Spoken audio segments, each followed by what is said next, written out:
உங்களுக்கு உள்ளபடியே ஒரு சிறந்த ஒரு நீங்கள் எதிர்பார்த்த விஷயம். நமக்கான ஆள் ஒரு முடிவெடுக்கிற இடத்துல இருக்கிறான்டா அப்படின்றது வந்து நம்ம சொல்கிறத கேட்டு தான் முடிவே எடுப்பான் அப்படின்றது துலா ராசிக்காரர்களுக்கு எவ்வளோ ஒரு பெரிய கௌரவமான விஷயம். ஸோ அதெல்லாம் கிடைக்க போகுது. அது மட்டும் இல்லாமல் ஆண்டு துவங்கி ஒரு மாதத்திலே வந்து பார்த்தீங்க அப்படின்னா தமிழ் புத்தாண்டு சித்திரை 1 வைகாசி 12ஆம் தேதி, அதாவது மே 26ஆம் தேதி வந்து பார்த்திங்கன்னா குரு பயிற்சி ஆகிறார். குரு பயிற்சியை மிதுனத்தில் உங்கள் ராசிக்கு 9ஆம் இடத்துலேருந்து ராசிக்கு பார்வை கொடுத்துட்டு இருந்த குரு பகவான் 12 ஆண்டுகளுக்கு பிறகு தன்னுடைய உச்ச வீடான கடக ராசிக்கு வரப்போகிறாரு.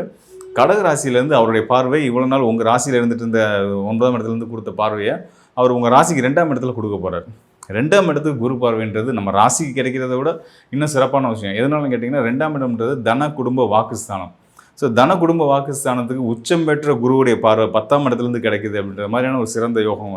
வேறு எதுவுமே தனியாக வேறு எதுவும் எப்படி இருக்குது என்னெல்லாம் பார்க்க வேண்டியதில்லை. குரு உச்சம் பெற்றிருக்கிறார் 10ஆம் இடத்துல தொழில் ஸ்தானத்தில். அங்கேருந்து தன குடும்ப வாக்குஸ்தானத்துக்கு பார்வையை கொடுத்துட்டாரு. பாஸ் நீங்கள் அப்படின்னு சொல்லிட்டு போயிட்டே இருக்கலாம். அந்த அளவுக்கு வந்து இது